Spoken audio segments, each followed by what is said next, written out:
right.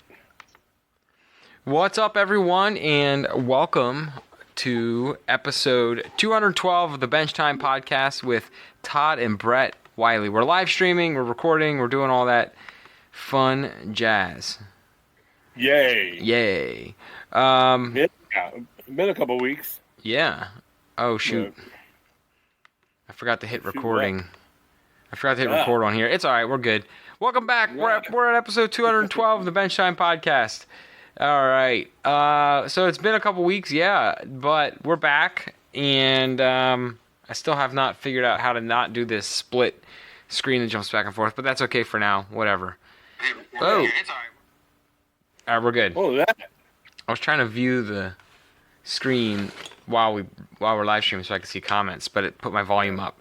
All right, so we're back. I was working on some hills back over here. Well, you might be able to see it, but I was putting some trees right here in that area, so I'll talk about that. I know you were working on some stuff as well, so let's get started here and get jamming on this episode. Well, last week you were away on vacation. I was on vacation. I'm getting an echo. What the hell about? Yeah, I don't know. So, anyhow, I while you were away, I thought about your little project back there. Yeah? I know you are low on dirt or don't have any dirt. I could not find the dirt that we already had used. I think we got rid of it when we started tearing the layout apart. Probably. One last thing, you didn't want to take a tub of dirt over there, so you probably dumped it, and it's fine. I went and got some more dirt, and I sifted it that Sunday, the first Sunday you were out. I went and got a whole mess of nice dirt, and sifted it, and I put it in this container. It's just an old beat up. Oh wow! It has the tape. The container now has masking tape on top. Oh, yeah? Yeah. So let me pull the masking tape up. So what happens is I sifted it, and then I sifted it. First of all, I didn't want to use your mom's good sifter strainers. So I went to the dollar store, and I got a strainer to sift it. One of those wire brush strainers you handle for $1.25. Uh-huh. And it was okay for the first pass. But then I convinced your mom to let me use her very fine one. Okay. And it's bigger. Because if I use that little tiny one, it's like this big around. And I'd have been doing it for the rest of the day. Okay? The big one, I had it done in minutes. But, so I sifted it. I got some fine dirt. Okay? Uh-huh. And sifted it through a couple times. Okay. No, I didn't bake it. No, I don't see any critters in it. No, I don't give a shit if there is any critters in it. Okay, they're not going to hurt me. So, and there might be some kind of parasite or something. Well, then I'm 60 years old and screw it, I'll die. If dirt got you, something else was going to get you. So I retaped it up just now, right? Because this is what happened. It's got a little handle on the top. And I was bringing it in the house, and as I brought it in the house, I bumped it against the door, and these little flappy plastic things, now I know why it was sitting in a pile with a bunch of other stuff that we never use anymore. And these little plastic flaps, apparently one let loose, and the whole bucket of dirt fell on the carpet. Oh, no. It landed on the carpet. Not all of it spilled out, okay? But about half of it did. Luckily, it spilled out into one general pile. And I was able to pick it up, most of it, and put it back in the carpet. I lost some, okay? I spent the next 45 minutes vacuuming and vacuuming and vacuuming because I sifted this so fine. I'm sure. And every expletive you could think of was coming out of my face. Oh, I'm sure. Okay. But I don't know how many times I ran the vacuum over. I even got the shop vac out, and I was trying to get everything. So I lost maybe, I don't know, half of this. There's plenty there. We can still do the layout with what I have. Uh-huh. Okay, I'm not kidding you. It doesn't take much. Even if I do, I'll make some. I got more because I now have strainers to do it. But yeah. So I had a cloud of dust. Luckily, your mom and the dog were outside, sitting on the porch, and I didn't get yelled at too loud or too much for that. But I did vacuum it all up, and but what a mess! So until I find a better container, and next time I'm out, I'll try and look for one. That was one of the projects this week, is to get new dirt for you and for me, because I need some for, I keep a collection of stuff here. Yeah. We kind of, the majority of all of our stuff is at your place for the, for scenery material. Right. But I made when I was at your place, I took little baggies, little Ziploc baggies and such, and some small containers, and I took small portions of it. Because when I do like a diorama or a military diorama or things like that, I want to be able to use some of those materials. Because you can use them for both what you're doing there and then what, for a 1/35th scale. A lot of them are interchangeable. Some of the trees are obviously way too small. But as far as bushes and static grass and things like that, yeah.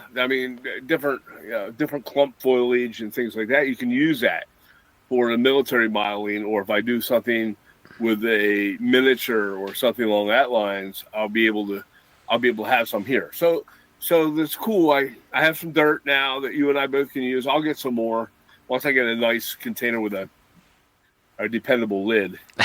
But it was so bad, man. It was so bad. Jeez. So Yep. That's what I worked on there. I worked as well on this garage. I've been working. Let me get the car off it. I'll bring it out to the camera. Around the Layout podcast commented, and he said, drying dirt in my wife's oven landed him on the couch for a week. So I agree. It's not necessary either. So I'm working this. I put some pictures up on the website. On Facebook and stuff on last night. I put some up. It's got a light that works. So that's what the wire is hanging down here. I want to talk about that actually for a moment. So, please do. So I bought these little cheap lights. If you look up real close here, you'll see the gooseneck lamp. Yeah. Okay. And I got them, I think, on Temu, and I got like a pack of 10 of them for 45 cents, whatever the hell they do when they're a special deal. That's really not a special deal. And then you buy some of the stuff that comes in is total garbage, and some of it is nice looking stuff. Right. So anyways, I bought that, and I bought that pack. I had that for 2 years. I still got like 9 of them left. I didn't use this one. Uh-huh. I'm like, I didn't know how it was going to work. It's just a little LED on the bottom. I painted it. They're bright green. I painted it white. Well, so it's got these little tiny itty bitty wires on the bottom, and they're very, very, very paper thin. Okay, you'll see. Then I have this. And this is a really cool thing. Okay, that white thing. Okay, now we use the Just Plug system. Okay, the Just Plug Just Plug. Yeah. By Woodland Scenics. And I'll tell you what's cool about that. I don't have to know any electrical work. Nope. I bought these things. Where the heck are they? Here they are. They are extension cable kits. Okay? They have a prong inside. Let me see. Get one out. And they have a prong. So if you have something that has like 2 wires, it's not made by Woodland Scenics. Or, Just Plug. They have these, and they're just an extension. They go into the hub. If you've ever seen any of them, they have a hub. The hub looks like this, actually. Okay, so all your stuff plugs in to a light hub. Okay, it looks like that. Got little holes. This one holds, 4 of them. Okay, that's a plug. It just works right off your regular, AC, AC/DC power. So, anyways, it has the one end that you can plug in, and then this other end has these little clips. And you press down on it, you press back on it, opens it up, and you slide your when you press down on it, you slide your wire in, and then release it, and it clamps it and holds it tight. Okay, which is really cool. And then you can do the same on the back to take the wires off if you ever needed to. Mm-hmm. But any two wires for an LED like that go right from the light to that. I don't have to have, like, I don't know what you probably know the terms better than I do, but I don't have to have it's like a solder and all kinds of other shit. I just put that on here and clamp it, plug it in, and the freaking light came on. You saw the pictures from it. It had actually really nice lighting. They gave it like on the photo you can't see it, but with the naked eye, there is like a yellowish, whitish. It's light. Yeah, it's a warm light. Warm light. It's not that white blue light, which looks ridiculous in my book. Yeah. You ever driving down the street and you see a house that has those blue lights in it? Yeah. And you're like, why would you live like that? It's so. Why would you do that? They're disgusting. It's more disgusting to have that than to sit under those. As I talk, I have one right here above my head in the basement. Yeah, look at that. That's the white light ones. Yeah, I don't like to see them on cars. These punk ass bitches put them on their cars, and you can. Oh, man. Well, the headlights are like that, and you're like, I guess maybe it bothers me because I'm old now, and I just kind of want to have road rage and punch somebody in the head. Oh my gosh. I'm kidding you. Anyways. But no, I agree. I like the warm lights anyways better on whether you're doing dioramas or you're doing anything like that. Even in my house, I like the warm lights better. I have the white lights down in the basement though because they do show color a little better than like your fluorescent lights that you have in your workshop. You don't want those to be warm yellow because that is going to mess with color a little bit. But I have also heard of people mixing lights in their tubes as well. They'll mix bright and yellow to get to get a better range of color on their stuff that they're working on. So I don't know. I think lighting is probably a very polarizing thing because some people, especially at your workshop, everybody's got different. Everyone's going to say you have to have a certain type of light too. Yeah. Well, and eyesight too. Yeah, I didn't think about that. Yeah, I mean, if people's adjust the light differently. Yeah, and if you're if you're a moth or you're Mothman, you probably want the bright white lights. Well, I mean, and like you said about the fluorescent tubing, we used to have fluorescent tubing above our layout before. Yeah. I loved it. I thought it made the lighting look awesome that way.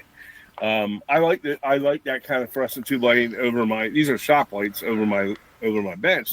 I like them. I like the lighting that it gives me as I work. Yeah. And but yeah, well. Yeah. Anyways. And there's one behind me for when I'm working real close with stuff. Or if I'm actually working at the bench, I always turn this one on. And it doesn't, you can't see it really now, but it provides me with, and I can angle, this is great because I can angle this thing anywhere I want, it turns and moves. And I can move this up and down on the sides like this. And it's really nice to work with. Yeah, you done playing with it now? Because that was actually boring as shit. We're talking about light. What? That was actually pretty boring watching you play with that light. I'm just messing. Okay. We're talking about lights. I know. Anyways, yeah, so I was a little bit. And let me see if I got a picture of it I can put up here. I might not. While we're talking. Anyways, I'm doing scenery on that hillside. So it worked out pretty good. I carved it down and started adding the static grass. And I started adding the moss that hangs over the rocks. I'm doing it differently than you did. But I'm still getting a pretty good result with it. So I'm not too worried about how that's going to turn out. Yeah. But then again, not all the moss has to be the same hanging over the rocks. So you're going to have different foliage anyways. I'm scrolling here to try and find... and if you decide to do that, let me know. I got the stuff to make that stuff, and it takes moments. Yeah. And I can drape... I can give you... I'll make it here, and you can take it to there and drape it over. Yeah. I just drape it over the edges of the rocks. All right, here. I got some pictures I'm gonna put up. Oh, you can put pictures up? I don't know how to do all that goofy stuff. Yeah, give me a second. You suck. I'll just do it this way. Allow. All right, can you see my screen? You probably see us. I can. Whoa, it's an infinite. Whoa. Anyways, I don't know if this will show up here. Let's see. I'm gonna give it a second to catch up on the live stream. But this is the hillside that I did. Yeah. So you see, I added my moss, added my rocks. I weathered the rocks a little bit too. Don't pay attention to that house that's on the side there, because that's not. Oh. That little white building is not going to be there anymore. Well, it's going to be there, but I'm going to lift it up and make it work with the. Oh, you use lichen? Yeah. Okay. If you don't like it, I'm going to tear it all off. I didn't say anything. I sent you pictures of this already. I know. I didn't see it like up close. I saw a little screen.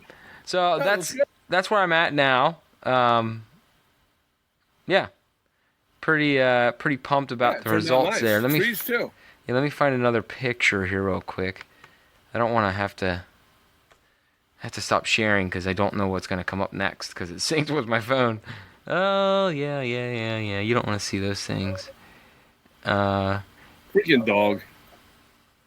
Who knows what hell he's barking at now? Who knows? Oh, by the way, you get him soon. Well, Yeah. we'll talk about that later. Yeah, all right. I already talked with Mom about it. Right, okay. You just backfired a little. Huh? You just backfired a little there. All right, so here is the other part here. This is some of the other trees I added. And you can see the road, and there's some of the static grass over here. But the road I just did with gravel. I was going to do it with dirt, but I found ballast that was really fine ballast. Extra, I think it was called extra fine or whatever it was called. But I'm using the fine ballast to make it look more like a mountain road, where it's like crushed limestone. Yeah. So that's kind of where I'm at. That's just a close up there. I'm not done. I'm going to add a ton of foliage in there. You can see I added the dirt too, so you can add that in spots. Yeah, here's a good photo here. You can see where I have different foliage around the edge of the road. I'm going to make this area here more piled up with like ground cover. Yeah. But yeah, that's kind of where I'm at. That's the road. And more trees. Well, obviously I'm going to cover it in trees. I only have that one side done over there. But yeah, that's where I'm at with that. I'm going to stop sharing. So, there you go. Yeah, no, that's cool. That's kind of where I'm at with what we're working on the hillside. It's just a lot of rock and a lot of scenery material I got to put down. So, I'm going to be pretty busy on that. Right. I did take a break there for a week or so because we were on vacation, and not gonna lie, when I came back from vacation, all I wanted to do was sit on my recliner for a day or two, and that's what I did. So yeah, you always want to do that when you get back, you know. Yeah. Anytime I plan a vacation, I always like to leave before going back to work. I like to leave like maybe 2 or 3 days before I actually head back to work. I could just build that into my vacation at the end. Where I can just kind of chill and then go to work. You know? Right. But, yeah. But, yeah, so that's what I'm working on. You'll have to figure out how you can do that, and you can share your screen if you ever have stuff you want to share like that, too, because... yeah, that'd be cool. I'll start taking pictures and stuff. I can do that. Easy to do. Well, you share me sometime. You just hit share screen in the Google Meet. Oh, no shit. And if you have a tab... How'd you put your pictures in there? I had Google Photos already open. Oh, okay. I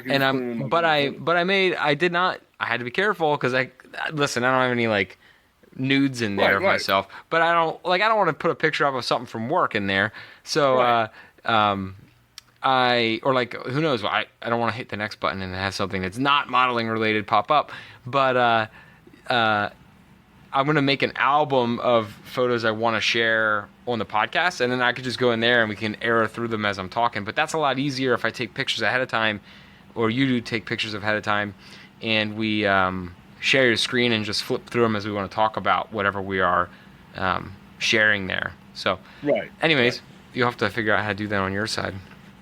But yeah, so I've been working on that. I finished Smith's Lock and Key, which is the Jason Jensen kit. But that's been done. Nice. That was done on the last episode too. But yeah, I mean that's really been it. I've just been working on scenery like crazy because I'm gonna try to cover that hillside here, and I got a lot of work to do. But I was also playing with some buildings and trying to fit them in where they fit best on that hill. We got a lot of countryside buildings that I'm going to try to jam in on that hillside. So I got to get creative with their foundations or how I'm putting them on the hill. Yeah. But yeah. We did, last time I was down there, we did some stuff on the other end where you and I kind of placed buildings. Yes. I have not moved them. I have not moved them since because I'm... That's good. So what I'm going to do is I'm going to come down and bring... I'll go down. We're going to put them in place and put roads in and everything else, and just start working and building it up. And then once I do that, then I'll add the details back. Where is the that? broken off details and stuff. Once they're in perfect place where we want them, and we're not going to move them, and the sidewalks are down and the roads are down in that section, and some of the scenery, then I'll start repairing the buildings as we put them in place. You know. One of our viewers just saw it and said, "Hello from Sealy Lake, Montana," and I just Googled it. That is beautiful. Now I want to go to Montana. I want to go to Montana, period. I just Googled anywhere but Pennsylvania. Sealy Lake, Montana. I've just Googled it. I hate this state. I hate Pennsylvania. I like it right now. I like the heat. I like summertime, but I can't stand this state. We don't need to get into that tonight. The hate Pennsylvania I do. episode. But I hate Pennsylvania sports teams. Well, their sports teams are... Yeah. Well, the Bears are good. The Bears, Hershey Bears. I like the Hershey Bears. Yeah. That's it. That's as far as I'll go. Yeah, well... There's you really can't hate the minor league teams. You can't hate because there's nothing to hate. No, you can't hate the Senators. Yeah. No. But like Philly, Pittsburgh, and that godforsaken team in the middle can't do them. No. So that's a whole different podcast. But we'll leave that go. anyways, yeah. I have not been working since I got back from vacation on the layout down here because, A, like I said, I wanted to relax for a little bit, and then B, I got back to work, and I had not mowed my grass in a week, and I had a bunch of other stuff to do, and catching up on getting back from vacation is just as much of a chore as going away on vacation. So I'm hoping now, well, last night I did work a little bit, but I'm hoping now I can get cracking on my layout again just after that break from the summer vacation, which we went to Myrtle Beach. It was awesome, but I picked the hottest damn week to go to Myrtle Beach. I will say that. The whole East Coast was hot. If anyone's listening to this now or later, the whole East Coast got popped with heat, and I think I picked nasty. nasty. I picked the hottest week to go to South Carolina, and that was the same temperature basically as what you guys had up here, but it was so damn humid. It was crazy. Oh yeah. So, you didn't. Sorry, I'm looking for something. I could tell you're zoning out there, but I did not get out of the water. But my beach trip was successful because I also did not get sunburnt, which is an easy thing to do for me being a redhead. But yeah, now that I'm back, we also went to the Savannah Bananas game, which was a bit of an experience. I'll just say that. It was a wild game of baseball, or banana ball as they call it, but that kids were dying to go to Savannah Bananas, so we took them to that on the way home, and that's pretty cool. It was very entertaining. I'll just say that. Cool. But yeah, what else have you been up to other than your I got some new tools garage you did? Stuff. All right. I got some new tools that I found that How did you find them? Well. Did you just on the side of the road, or? No, at the store. Oh, okay. But I was watching some of these mini painter guys, and they're gaming people, fantasy game pieces, that type of thing. And because I like to try that now and then, and I'm working on one now, and I'm about ready to start another one. But, pardon me, wow, that back off on that beer. Anyhow, so I've been using a paper towel to. I use the water. I use a wet towel. Okay. Yeah. I also have a water dish to clean my brush out in, a water container, and when I dip because you need to keep your bristles on your brush. You need on a good brush or small, any type size brush. Usually a round brush is what I use for paint with, and you need to keep the bristles wet when it's in the paint because you want that paint to be able to flow out of the bristles from the barrel of the bristles. Okay, but I like to take some after I dip it in the water. I like to take some of the water out, not all of it, but some of the water out just by lightly dabbing it onto a square folded piece of paper towel. Okay, your standard white paper towel. Yeah. Well, what happens after a while, if you keep doing that, you get little, and I've noticed it in some of my paintings, okay? And it's not just with those, it's with like detail pieces I'm painting for HO scale and things like that.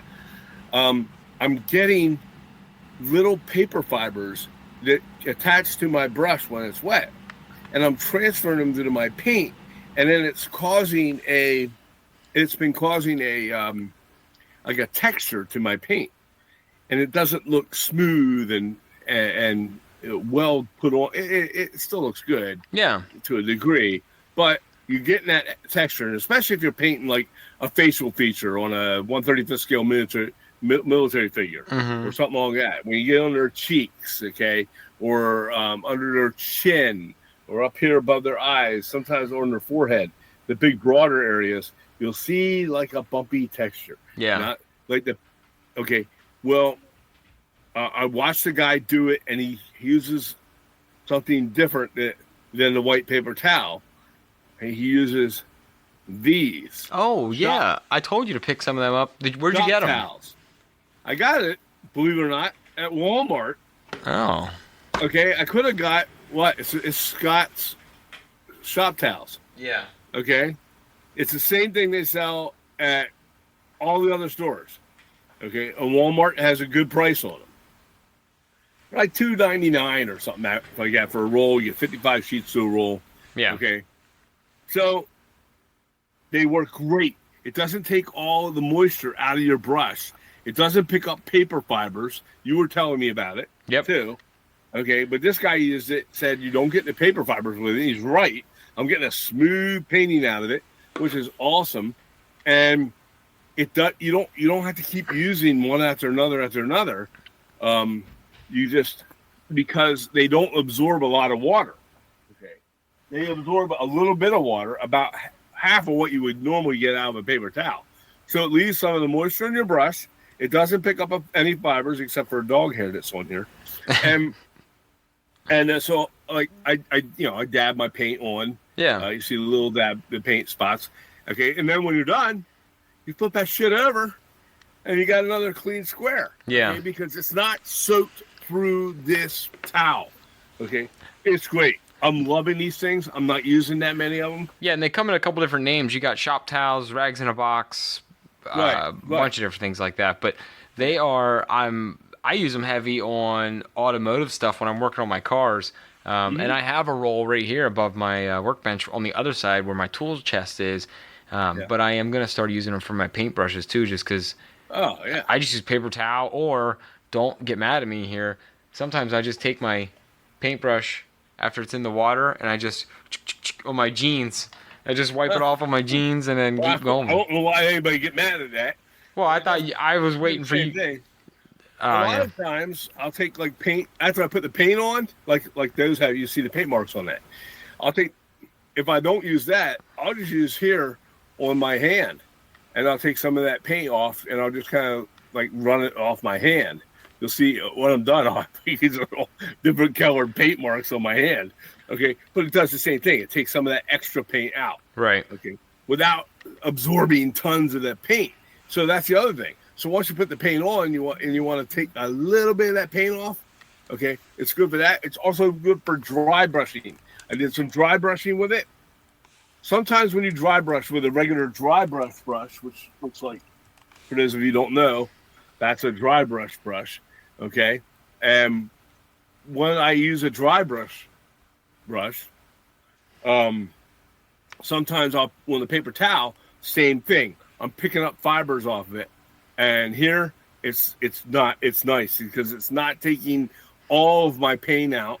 It's leaving about what I need, just a couple brushes through on the towel to take some of the paint out, because you put paint on and you take, 90% off or whatever the hell they say. Yeah. You know when you do it enough how much to take out. And the, it's great for that. It's really giving me good results. I'm happy with it. And I got one more good result on the paper towel subject. Tonight, well, for the last week or two, as I've been driving my car, I've been noticing that my windows are filthy as shit on my car. Hey. And most of it's not, some of it's dust on the inside windshield. Okay, but a lot of it is when I got to work and I shut my car door and I look and there's these little dog nose prints all over the inside of my windows, on the back windows and stuff. Yeah, I got a million little dog nose prints all over the place from Boomer's nose. Boomer has his nose all, he's always, I always put the window down partially so he can stick his head out a little bit. Yeah, but then it still gets smeared. And he slobbers on it and everything else, right? So there's all kinds of dog crap on it, and. Not dog crap. Well, not dog crap, yeah. But the paper towels, those towels, I thought, you know what? Let's try and use it. You ever wash a window? Did you ever clean your car windows with newspapers? Yes. I was going to say that. That's all I use.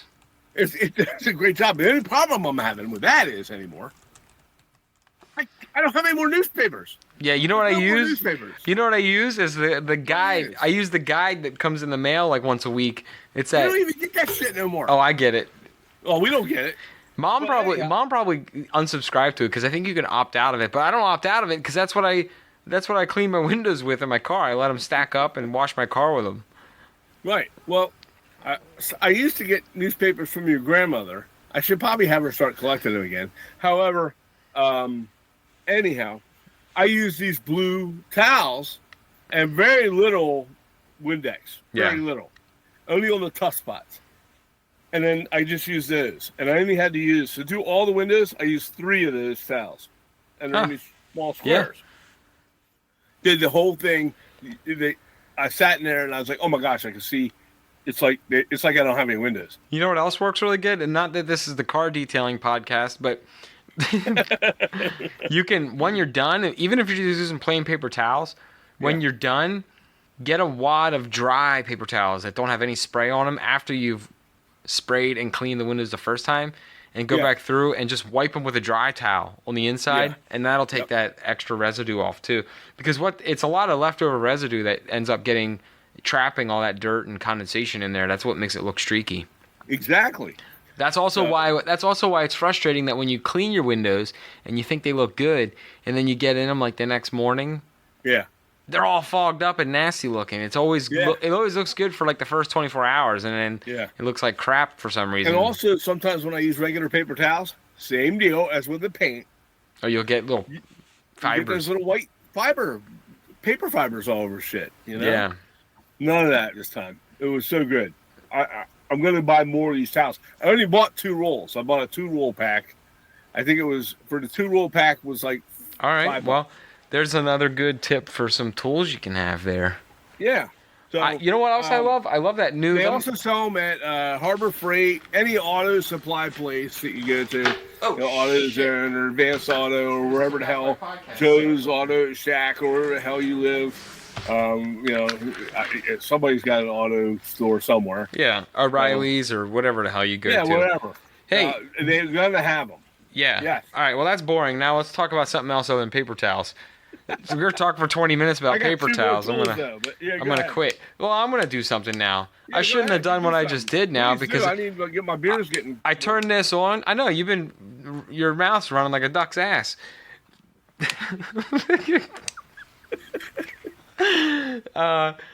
This thing, which I just made a mistake because I flipped it on like that. Yeah. And when I did it, you can't see it because they're tiny. A whole bunch of I flipped it on and was shaking it, and a whole bunch of static rash just flew out the top all over my keyboard. It's down now it's down inside my laptop. It's never gonna recover. My laptop's gonna probably clog up now. I gotta stop flipping that switch. This static grass applicator, by the way, Yeah. that's the greatest thing I ever used. It's Woodland Scenics. Yeah, and it looks like you electric taped the battery compartment on Oh, there. yeah, But I don't know what happened with that. I put a battery in, and it is if Woodland you take the Scenics, battery yeah. out, if you take the battery out of that thing and put it on and just use the plug, you don't have to use the battery. You know it has a plug. I gave you that. Yeah, I know. I was using it, but I okay. just grabbed it off the layout because I have the plug over there. That little thing snaps down if you don't have a battery in it. If you put the battery in it, the damn thing doesn't want to stay shut. So it only stays. stays shut with the battery out. Yeah, it's the goofiest shit ever. But whatever. It's Woodland Scenics. I love it. Well, Yeah. now that I just static grassed my keyboard, Did you like using it? I did. What's this Yeah. little thing do? Why does that come out of there? What's that? That little light bar it comes right out. Oh, I don't know. I Cheap. never noticed that. Chinese ass. Well, is it supposed to do that shit? I don't know. It just popped right out. I don't think it's supposed to do that. Cheap Chinese What's the manufacturing. directions say? I had the directions somewhere. Don't worry about it. I stuck it back in. Anyways, yeah, I love it. It's the best static grass applicator I was using because before that, hang with me. I am. Where'd it go? Where is that thing? Oh, here we go. Here's one of them. Oh, here we go. All right. So here was my evolution of. Sorry, I'm back, guys.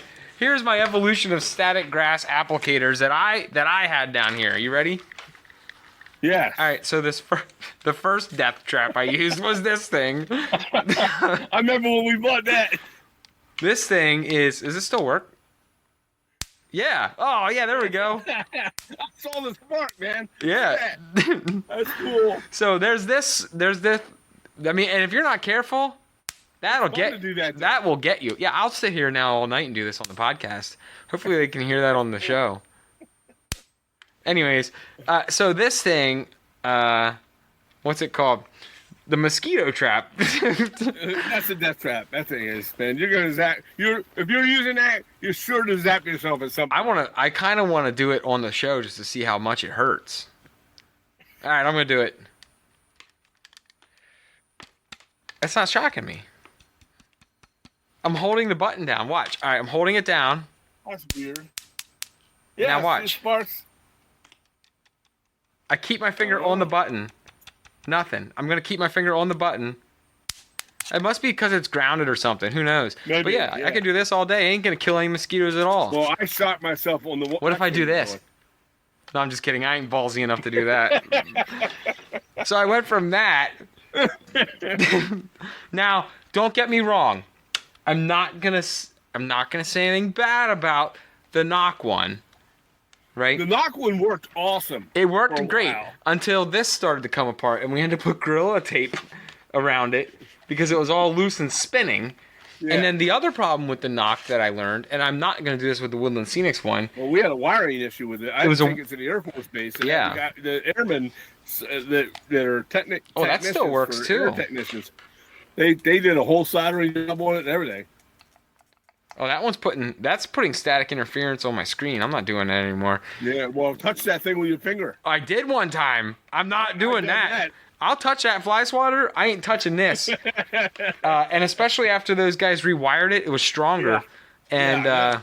And this thing, I mean, it still works. So in a Yeah. pinch, we could still use this one. Oh, absolutely. But that was my There's evolution. nothing wrong with that. The knock is good. The evolution of the knock one I keep because it's a good backup. Yeah. I mean, I take the batteries out of it when I'm not using it because I think it's a bit of a fire hazard now. The Static King from Woodland Scenics. I got the booklet here when I bought it. And the Static King from Woodland Scenics is what you're going to talk about. The one main problem, though, is the one that we started out with, this guy. Yeah. The problem is when you put your static grass in here. Yeah. And you before you even start shaking it, it would already be falling out the bottom. So like you had. And also, if you accidentally are like not looking and you turn your wrist the wrong way. Oh, it's all upside down. It's all over the place. I know, but the problem was it would fall through this as you're just holding it here. So then if you press the button, it just started falling out even faster, and then like you got grass everywhere you didn't want it. Right. So no, I mean we've graduated to some better static grass tools here. Right. I'm gonna take the batteries out of this knock one after it was rewired though because I don't trust it with batteries in it. Yeah. No. Not after the wiring issues we had with it. So I'm taking the battery out. I always take the battery out when I'm not using that one because it's been fooled with too much, and right. I know it's only a little 9-volt, but I just take it out. Anyways, yeah. So there we go. Now the other thing is hang on. The best thing about this one, though, is the fact that you can load it all up like this and keep it upside down. Yeah. Or right side up, whichever. I don't know. This is upside down. Until you're ready to do, like, it's the knock you can't turn upside down. No. You can't. It falls out the bottom while you're working with it. So if you have static grass, this is like a stand. You can stand it up like a cup. When I have this one preloaded, I mixed a couple different colors of static grass for an area, and now I don't have to finish the whole area or dump the cup out to store it and not lose static grass. I can just turn it upside down, leave it like this for a couple days till I come back to do, you know, whatever else I'm doing. So, right. Anyways, yeah, I like this one. It's a good one. Yeah, and it's not real expensive either. I don't think it is compared to. I mean, as far as there's some like the knock one is not cheap. Okay. No. The knock one is another $50 or $60 higher in price than the Static King from Woodland Scenics, and I like the features that you mentioned. I liked how it lays the grass down. It has several different attachments to the top for different stuff. I gave you that. The only thing I don't get, and I tried it with and without this thing. This part. Yeah. It doesn't really. Well, what you do is you put your wet stuff down first, and you sit that in it, and then you sprinkle your stuff. It doesn't have to be right in front of it, or you're not really doing it over top. You need to put it in an area where. That's what they say. Listen. I know what it does. I know what it's for. It helps. I think it helps make it stand up better. So I did it with and without, and I honestly, so I did it with and without, just like you had said. Yeah. And I didn't notice much of a difference. Okay, well then that's fine. To be honest, it kind of got in the way as a pain in the ass. So it does kind of get in the way because the cable's not quite. It's kind of like I don't know. It's not quite long enough. You did plug the other end into the thing, right? Yeah. No, man. I'm going with you here, man. Yes. Yeah. No, I did plug it in. You're a very smart man. Okay, I get that. I understand that. I raised a smart guy. However, man, I did plug it in. Some of the dumbest things we do, and so. Yeah. Well, no, don't worry. Okay. I was plugging it in. It just kept tipping over and was in the way, and I felt like it worked better without that. Yeah. Oh, hey, by the way, Ron says hi. Good evening. Hi, Ron. Hey, Ron. Good to have you in here. Also, Absolutely. Earlier around the layout podcast, they were commenting a little bit earlier. I don't know if they're still on. That is a cool podcast you guys should check out. That is more of a model. They do some amazing stuff. Yeah, that's more model railroading. Like that's the actual more railroading podcast. But those are cool guys. You guys should go check them out if you have not already listened to them. So maybe we should they got a lot of episodes too. Maybe we should hop on and do something with them. But that'd be great. If you're still listening, you guys shoot us a message. I'd love to have a podcast with other podcasting people. Well, we could they could record and we could they could record and we could record at the same time and just release the episodes. Yeah. Man, I got grass all over everything now. It's everywhere. Static grass, he meant. Right? He meant Yeah, static grass. Yes. Well, I did cut my grass earlier today. Oh, okay. And okay. oh man, so after I cut the grass, I had to put a new car stereo in. Yeah. Did I tell you my car stereo story? No. So my Your old mom could use a new car stereo, I'll tell you. well, my Jeep, my Jeep stereo was going out, and it was to the point where it would only work if you had hit it in the right sequence of going like this and banging on the dashboard. So if you Oh, God. if you banged on the stereo, it would, like for like the right amount of time, and it would come on. I had a Jeep that did that crap. But then hang on. The frustrating part was it would come on in the middle of like beating on it, and then you would hear it come on, but you're already in the hitting it mode, and you hit it one more time and go off, and then you got to keep hitting it again until it comes on. You got to do it you got to do it at the right speed. It was a nightmare. Or you would like hit the railroad tracks a little too hard, and it would go off again. And, oh, God. And yep, I had that same kind of problem with my Jeep. Yeah, a long time ago when you were a kid. Yeah, so it must be a Chrysler thing. I've not had good luck with Jeeps. I've had a couple Jeeps and but yeah, everything else, knock on wood, on this Jeep's great. Just the stereo was a it's piece always of been shit. the electric stuff, but the electronic stuff on the Jeep for me. Anyways, so it went out like 2 months ago, and I've been you're gonna laugh at this.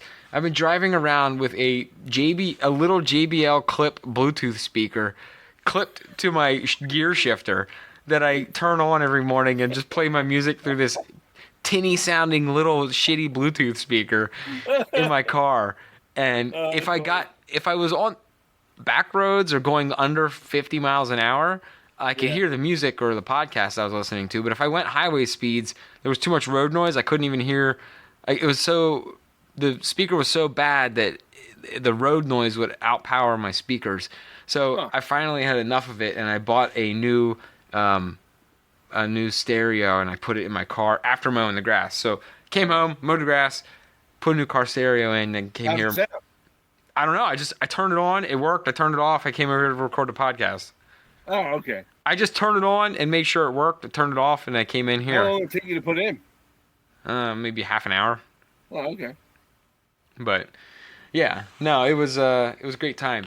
So, but cool. it's a 12-year-old Jeep or 11-year-old Jeep. So I mean, it's gonna have some problems. Yeah, good luck with the show, Ron. Ron is going to. He's going to packing for a national train show in 2 weeks. They're packing everything, 3D details, roofing materials, everything. So, and Grain Express is on. Hello, gents. Hello, Grain Express. Thanks for coming on. Anyways, yeah. I mean, that was my excitement of the evening was getting my new stereo. And I like I said, I haven't really listened to it more than 10 seconds to make sure it worked. So tomorrow, on my way to work, I am pumped because I finally get to listen to something that's not coming through the shitty little Bluetooth speaker I bought to get by. It was bad. It was ghetto. It was bad enough. Yeah, I got this thing on these new headphones, and I put them on. Yeah. On top of your head, you got that little button thing. Whatever they do that for on the top of a ball cap, and it's pressing down on my head. I guess wearing it this long, I can pull it back from that. It was pressing that little button down into my skull. Yeah, well, that's how you turn yourself off. No, I'm sorry, I mean to cut you off. That's how I power down for the night. I just press that button. Yeah. Falls asleep. Anyways, no, so that was that's really been it. I haven't been modeling a ton, but I did start looking at stuff that I'm gonna get. You got me that gift card for my birthday to Scale Hobbyist. Scale Hobbyist, I love Scale Hobbyist. And there's two places I like to buy stuff from online. Okay, like paints and modeling tools and even some models that aren't model related. Yeah, but Scale Hobbyist is that place. Well, I love it. Their prices are awesome on their paints. They're excellent. They're awesome prices. I mean, you're gonna pay for shipping, but you get enough of them. You know, it doesn't take long to get that value out of it. The other place is called spraygunner.com, and they do all kinds of paints of every type. They run a lot of MIG stuff and everything else, but the prices are insanely good. Well, maybe the best prices I found on some of that stuff. Yeah. Well, anyways, Scale Hobbyist, quick gift card. I think I'm gonna do I want to do a plane. I'm gonna do a little like a World War II fighter. I'm gonna do a little. I don't know what I'm gonna do. I was looking around. Some of those little Japanese planes are cool. Some of the American military planes are cool, like the Mustang. But I don't want to make it dirty. Don't want to dirty it up. I want to do like a legit. I want to do a nice looking plane, and just put it on my desk or something at work. Just something cool to have. That's not a diorama or anything. Just have it. So, planes are tricky. I'm finding out because I've already opened mine and started sanding. I talked to you about that before. Yeah. Well, I watched a couple YouTube parts. I watched a few YouTube videos on them, and guys, that's a lot different than what we're used to. And the tanks are forgiving. I've done the tank now. Yes. The tank was pretty forgiving. The plane does not. They don't look like there's a lot of room for error. Be real careful with that, especially in the cockpit. The windows or the whatever that the canopy. I'm not going to be able to use this crusty, nasty old Maxicure from what's their names? BSI. Nope. I'm not going to be able to use this because this is pretty bad, and the tip I've cut down so much it's wide. It's like the high flow tip. So I'm going to have to get some new glue and be a little bit more precise with it. You're going to do an airplane or a tank? I just said an airplane. Right. Or a tank. Or model or a battleship or whatever. You want to get this stuff. It's by Revell. It's called Contact Professional. And it is really, really nice. Oh, nice. Has this really fine point tip.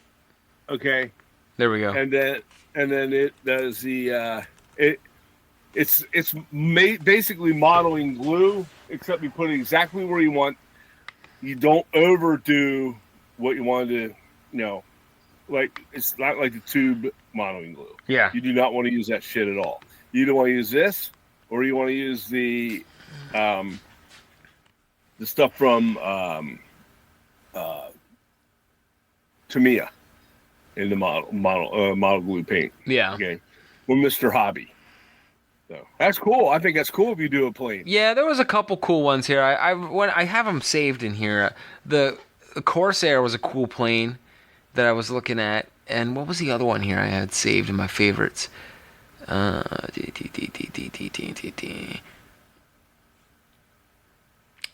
was it? Japan. There. I have a P-51 Mustang I'm going to build too. Yeah. The Mitsubishi Zero A6. That's what I have open up here. The A6 M5C. Yeah.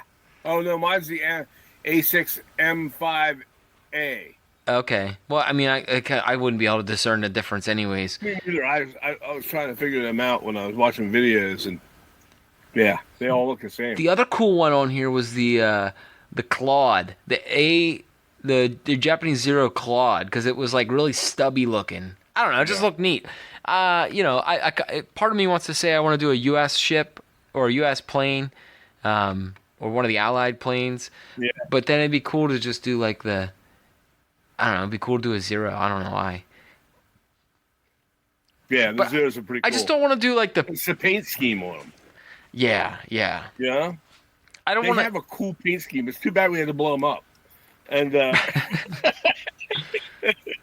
but it's that'd be cool. Real pretty planes to look at. The other cool one to do would be not a fighter, but a one of these bombers. Yeah, I have a bomber up on the shelf if you want it. No, I don't want you to give me something. I want to find one. I want to find my own. Damn it. Yeah, I had the B-25 Mitchell. Now wait a second. What I want to do? All right, I've changed my mind. I know what I want to go. I want to go down the rabbit hole, and I want to find a Pennsylvania. There had to be a PA unit from the Army Yeah. Wasn't Air Force at the time, but Middletown's Air Force Base during World War II. Was a World War II base for the P-51 Mustang. That's why I have one of my. Well, did they have any bombers out of PA? They might have bombers, but I don't know where they were located. They may have flown in and out of there at the time. I don't know, but I don't think so. Well, I don't care if they're out in Middletown for all. I mean, I don't give a shit. That. I don't know the history of where they would have flown out of. Probably Delaware. Well, it'd be cool to find a bomber from PA. Yeah. B-52 Mitchell. That'd be cool. I mean, I'm sorry, B-25. I'm dyslexic. Philadelphia, maybe out of Philly. Yeah, I don't know. Anyways, but I'll find one. But I'm definitely like pretty dead set on doing an aircraft. I think that'd be cool to do.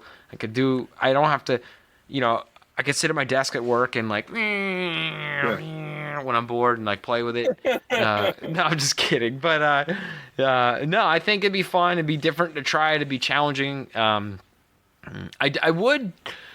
I said I wouldn't weather them like I do our other stuff and the tank that I did, but I would weather it slightly, like you see in the photos. They have like colorized historical photos of some of these planes, and they do have, even when they were in good shape and active duty, like coming out of the back of the engine or around the windows, you would see like so a little grime. Yeah, griming, and it would be like streaking back. So as like the moisture was evaporating or it was mixing with like oil or fuel, you would see streaking from that.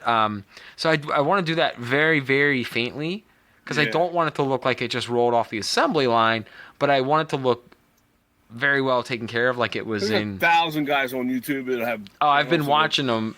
It'll show you exactly how to get that effect. The last couple nights I've been watching them as I lay in bed getting ready to fall asleep and watch a modeling video or two on these aircraft modelers, and they're insane. Those guys are insane. Yeah. They're good. Yeah, mine will not look like theirs, but I'm gonna do it the best I can. Give it the old college try and do a. I think I'm gonna do a bomber. I don't know. Bomber. I'll figure it out. You know what I will never do though? What's that? I will never do another model car. No, they just don't do it for me. You gotta have an airbrush for the model car. I don't even care though. Yeah. The only time I would do a model car, where the hell was that one?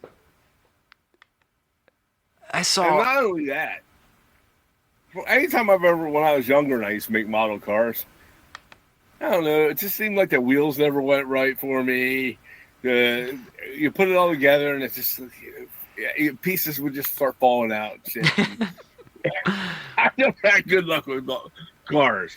I love doing the armored vehicles. And there's some big armored vehicles that have like all the massive, I don't know what they're called, okay? But they have like a whole mess of tires on them and stuff, like 8 tires or 6 tires down each side.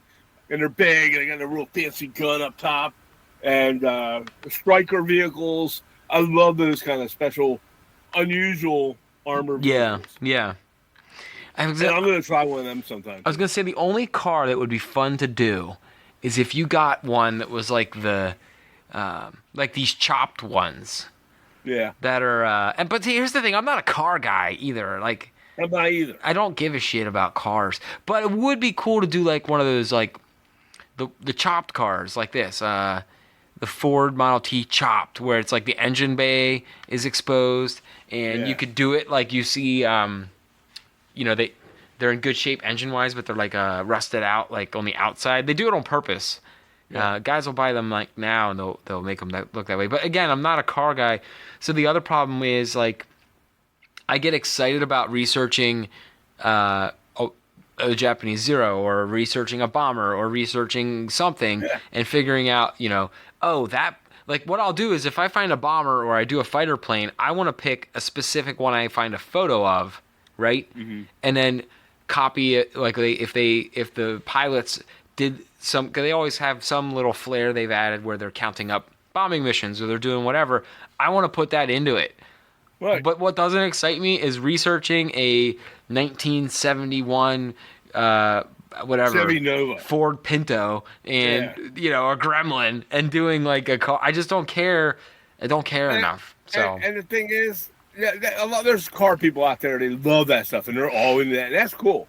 Okay, but here's the thing I don't understand on the car models. Okay, I've seen these guys build these, and then they have, and don't get mad at me, car model guys, okay? But they build them, and then you lift the hood, and they do this exquisite work on the engine. yeah, everything's shining inside and everything else. And I'm like, first of all, hang on, my laptop was dying. whose goddamn engine looks like that for real? Well, here's my. Like for a year, and it's gonna look like cruddy shit. Well, here's like everybody else's. Okay, so not only that, so why bother painting all that? Here's what the model railroading has done to the modeler. The model railroader guy starts to do something else. We have it trained in our brains that if you don't see it, there's no reason to paint it. Right? Yes. So well, I put the hood down on that car. I don't see the engine. My problem. Who's gonna open the hood? Nobody. It sits on my shelf.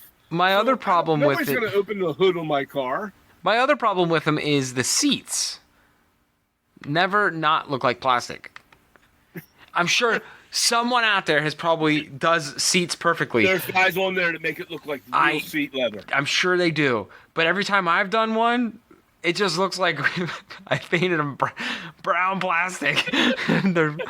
they're shiny and like, listen, there's dudes out. They're either shiny like plastic or they're painted and they look like paint and they got paint streaks on them and stuff. Or the last one I did was that pickup truck, and I got it all together and I forgot to put the seats in it because I was so excited. I was so excited to assemble it, and I never put the seats in. And then I just said, "Fuck it, I'm not even gonna put the seats in." And there's no seats in it. I just didn't do it. I don't know. It's just the cars just don't do it for me. But it's what it is. Yeah. Cars are just not exciting to me, but they're a little bit less exciting than trains. But but it goes like tanks, airplanes, boats, battleships, trains, cars. That's terrible. Yeah, you're right. So no, I'm kidding about the trains. I got another tool. All right, one more tool. Actually, two. All right, two more tools. They're the same kind of thing. Hey, make sure you hydrate. I was over at Hobby Lobby. Everybody loves Hobby Lobby. Who doesn't like Hobby Lobby, right? So I got this thing. It's called a bead smith. Bead smith. Okay? It's got these little bumpy things on it. Let me pull this off. Okay? You can put that back. You want to save this, put it back on. They're like $1.99 or $2.99. Is that those things for the people that do the art with the gems? Yes. Yeah. So what happens is, if I'm working on little plastic model pieces, okay, that might fall off or lose off my workbench, which happens to me and a million other people, I just put my plastic piece, these are acetylene tanks, on it. I can turn it upside down. Huh. And it sticks right to it, and I just pick it up, and that's fine. It sticks to it. Okay, same with that. These are some other piece of plastic shit. Well, that's awesome. And well, this is a great product. For beads. So, but it does stick. Okay, so there it is. It is stuck. Okay, I didn't press really on that. You got to press it a little bit. Okay, and then when you're done, you just take that plastic sheet, you put it on, so it doesn't get all ganked up, and it is washable. Okay, and then once it dries, it gets sticky again. So that's one thing. They're cheap, and I might get a couple more. Okay, because you never have enough of that kind of thing. I hate losing stuff on my floor or stuff rolls off of, especially if you're cutting little tiny pieces. Oh yeah.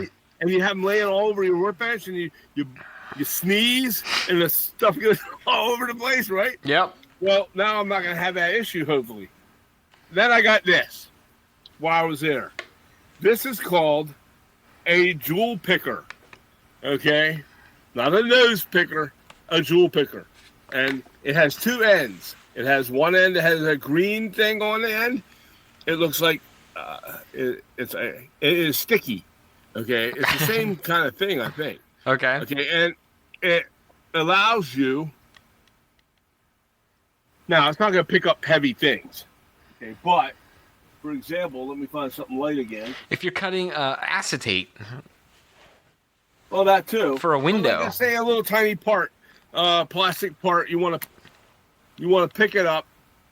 Oh, so it's on my hand. I don't know if you can see it. There you go. And I touch it on, and it lifts it up and holds on to it. Nice. Okay, so I'm not losing it. Then there's a smaller end, and it doesn't hold shit. But Now, it holds up with little things. now my question is, after when it loses its That was stickiness, cheap too. I was gonna say, was it cheap enough to when it loses its stickiness, you're not upset? You could just go get another one. No. Here's the thing. Once it gets a little fuzz or dirt or anything else on it, you take it to the sink, you wash it off with warm soapy water, and then let it dry, and it regains its stickiness. Huh. Yep. And they're not real expensive either. They're very cheap. Wow. But the red one is only good for little tiny things. The green one will pick up bigger things. You said you got those Obviously, at it's Hobby bigger. Lobby. What's that? You said you got those at Hobby Lobby. Correct. Nice. Correct. In the jewelry section. And the one is the mat is called a beadsmith. They're cheap. And then this is a jewel picker. Huh. And they're also pretty cheap. So Nice. yeah. Well, I like that. I don't think they have them at Michael's. I think they only have them at the other place. Okay. Lately, Michael's hasn't had squat for me. Yeah, I've been finding less and less. I've been just going there less for stuff. I don't me too. have any reason to go there now. It's kind of sad. Yeah. But hey, whatever. That's their fault. Yeah. Hobby Lobby is the place to go right now, though. I think so. And there's always a deal. Yeah, there is. The models 40% off every other week. Every other week exactly. All models are 40% off. Yep. So that's one to buy, obviously. Also, if you go to their fine art section where the paintbrushes are, the fine art paintbrushes, you can get good paintbrushes for their Master's Touch or their one other one, the other brand. And they are every other week. The models aren't on sale. The brushes are. Huh. So it's 40% off on those brushes. And that's a good deal when you want to get a nice quality brush. And that's also all Master's Touch stuff, not just the brushes. Yeah. So Nice. Yep. Very cool. That's it. Well, I don't have any tools I've been using. That's it. That's fine. But You don't have to have tools. yeah, I can't wait to get a hold of that dirt here too. I got to pick some of that up. So Stop by the house and pick it up, man. nice. Come back after work and just grab it. I'm I gonna. got the whole bucket. So I'm that's gonna. fine. Oh, one last thing. I did do some airbrushing while you were here actually. Yeah. And I made a big mistake though, Dad. I airbrushed the rocks, which worked perfectly for the grays, and I did not just airbrush. I did also use a sponge and added some texture with the paint, and I did a lot of layers. But when I made one big boo-boo. Let me find it. You're gonna laugh. Where'd it go? All right, here it is. So I have two black paints. Right. I have this one. Let me find it. Oh, yeah, okay, here. All right. I have this one from Model Color, 70.950. I have that one, which is... What color is that? That's black. But it just says black. Right? All right. And then I have this one. It is... That one's made for Model Air. Well, hang on. 71073. Okay. But this one has metallic flakes in it. What? Yep. Swear to God. So, but look at how similar they look, right? I didn't even think about it. They look almost the same. Does it say it has metallic flakes? Nope. It just says, look. Hey, look. Look at me. Oh, I see. It's Model Air. Metallic. Yeah, look. Look at the slightest difference, right? Yeah. But they both just say black. And I'm like, they do. I didn't even, if I waited, if I paused for a second, I would have seen it. But I just was like, oh, black, sweet. And I put it in the hopper for the airbrush. And then I didn't even notice it because I was putting it on so lightly. It just looked like it was wet, right? Yeah. And and I'm spraying it on. The good thing is you can spray over it. So. I did. I took care of it already. But when it dried, I'm like, why are my rocks glistening? What is happening? Is this like, they look like fool's gold, but they were black. It was like black fool. There's gold in them hands. Yeah, I don't know. I was baffled. And then I'm like, what did I do? What did I put in my airbrush? Like, I thought maybe a different paint. And I'm like, well, I haven't painted anything metallic in ages. And I'm like, silver mines. I'm just scratching my head like, what could that possibly be? And then I look over, I'm like looking at my paints, I'm like, no, I used black. I know I used black. And I'm looking really close, and I was like, oh shit, it's black metallic. And then I realized I just made my rocks have some metallic flake in them. So note to self, note to all, check your paint bottles labels before you start putting them on. Ron from Mindmount says the stones have quartz in them. It's all quartz hills. It's all quartz. But yeah, no, it was an easy fix to do. Yeah. But in the moment, I'm looking at it, I'm like, something's not right with those rocks. And I'm looking closer, and I'm like, did my kids come down here? Or like, what happened? Why is there glitter on here? And then I realized I used a metallic black paint. I thought that was a good story to share here. But yeah. Dang, yeah, no, I learned now. So now, actually, what I need to do is mark the cap of that one. I'm going to do it while we're sitting here. Yeah, I put little check marks on stuff, too. Well, here, I have a silver Sharpie, so I'm just going to write on the top of the cap metallic. It kind of says metallic on the bottle. I know, but I'm going to pick it up again and just go, it's black. But I put those little... bearing balls in this, ball bearings. Yeah, I've done that too. I have a whole container full of those things. So anytime I open a new bottle, I pop the cap out and I drop one down in. Yeah, metallic. Yeah, I'll last until you get wet fingers and whatever. And stop! Off. It made me feel good tonight. So okay. Was it a Sharpie? Yeah, it's a metallic Sharpie. Oh, it'll work fine. Yeah. But anytime I get a new bottle, I start a new bottle, I put one of those bearings in, and then I put the cap back on, put it back together. Oh, here's something you want to do. If you pull that, when you open one of those containers up, I'm not doing it, you're going to get paint all over the place. You pull that little, when you open up the cap off, yep. On those little small 17 milliliter bottles, you pull the inside thing, it lifts up. Like this. You gotta be very, very careful. Here's an empty one, yeah. Be very careful when you lift it out, okay? That you don't go splattering paint all over the place. Yes, I've done it. I've done it. And don't squeeze the bottle when you do it. No. I've done it. Yeah, no. It shot up like a volcano. Okay? So don't do that. But put the ball bearing in, but here's the important part. After you put the ball bearing back in, don't screw the top cap on again until you put the other cap in. Because I've done that already too. And then when I went and put it over onto my paint mixer, and I forgot to put the insert back in. And I put it in the paint mixer.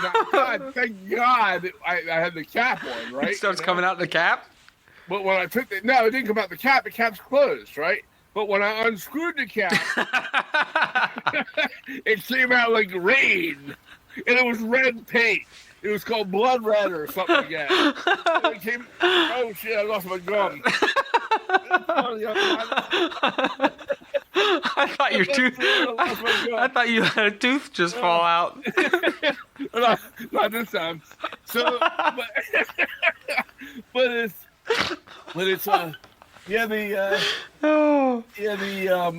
it was blood red and it's dripping. Now I pulled it off and it's like dripping. It's like obviously it was not an easy cleanup.